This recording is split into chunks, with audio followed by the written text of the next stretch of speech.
right, this lesson, we're going to finish off the notes on implicit differentiation.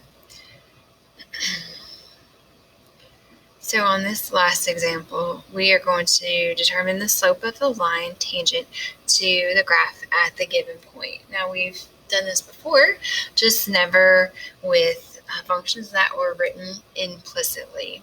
So we all know to find the slope of a tangent line, we have to find the derivative. So we're going to have to use implicit differentiation to find the derivative first.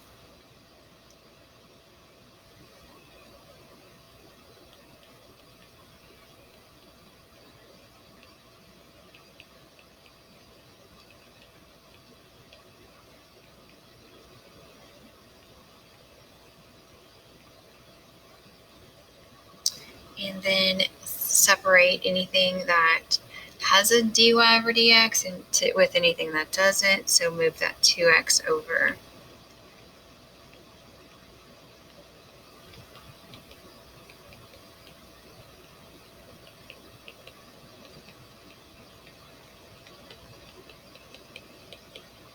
And factor out the dy over dx.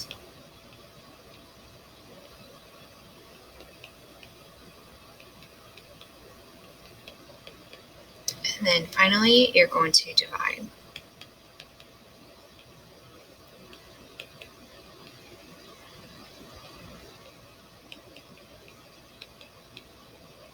Okay, so that's all from the previous lesson. What we want to do now is take the point, the ordered pair xy, and plug it into our derivative. So this is different because before, when we're plugging in, we usually only have to plug in the x. So the notation that you're going to do is the dy over dx and then a straight line, and then you're going to put in, the ordered pair, which in this case is the point 1, -3. All right, and then we'll put 1 in for our x, and we'll put -3 in for all the y's. Right. So that's going to give us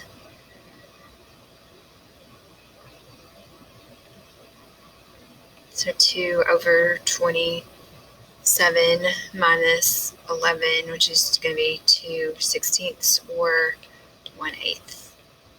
That's the slope of the line tangent to the graph at the point 1, -3.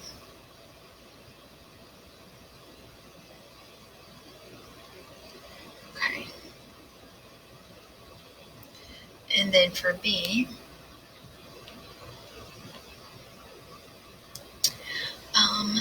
same directions. So this one is going to be, I think, a little more challenging because, well, we could do the chain rule, but chain rule and implicit differentiation might get to be a lot. So instead, I'm going to go ahead and square x squared plus y squared. I think that's going to make it easier for us. You're still going to have a product rule to deal with in there.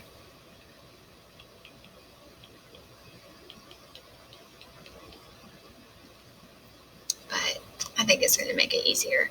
All right, so let's find the derivative of this. All right, for the second term, it is a product. We have 2x squared multiplied by y squared. So I will go ahead and leave the 2x squared alone and multiply by the derivative of y squared. So that's going to be 2y, and then because the variable is y, we'll do dy dx.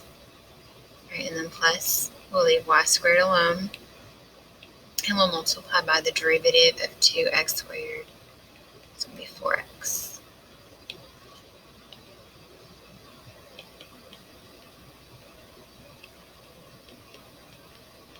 Okay.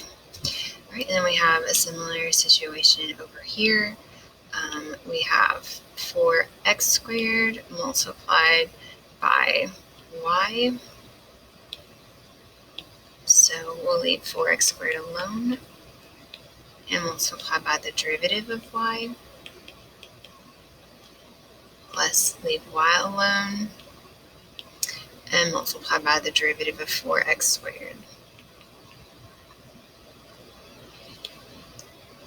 Okay, so let's just get this multiplication taken care of.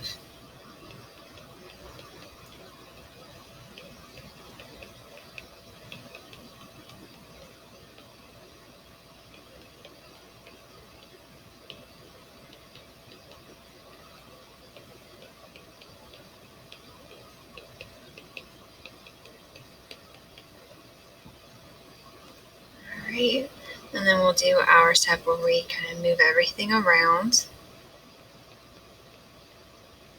Actually, before I do that, I noticed that everything is divisible by 4, like every single term. There's a whole bunch of 4s. So let's just divide through by 4. That's going to make our life a little bit easier.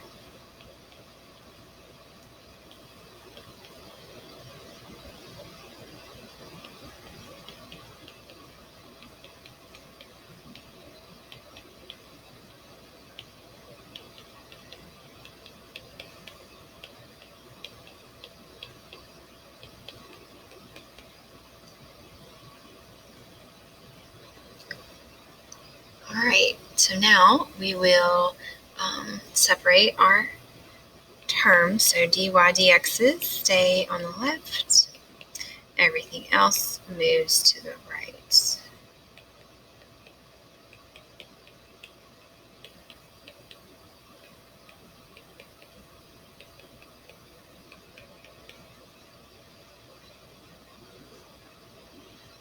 Alright, and then we are going to factor out dy over dx.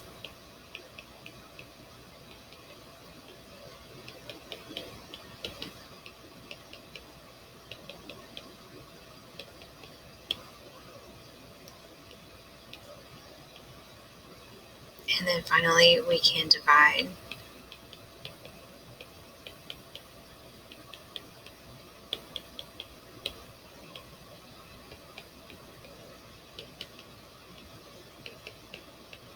Let me just double check to make sure I didn't make some mistakes somewhere. Okay, I think that's good. Now at this point, if there was a common factor in every single term, we could cancel one out, and they almost all have an x, but this term right here does not have an x, so I'm just going to leave it like that.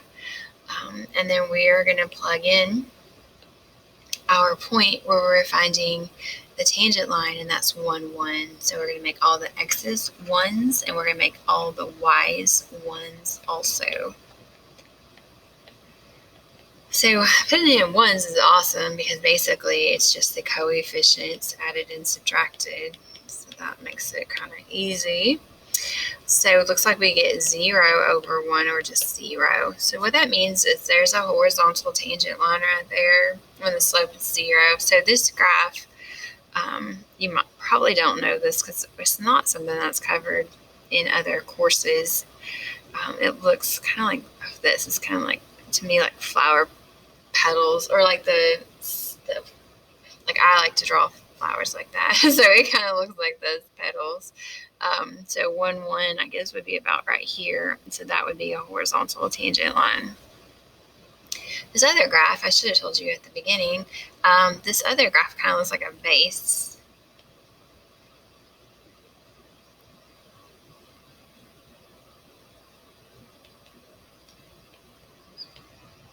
So it kind of looks like, that's not a really good one, but anyway, 1, 3 would be about right there. So this is our slope of 1/8-ish. So there you go. All right, so there's only 6 problems for your assignment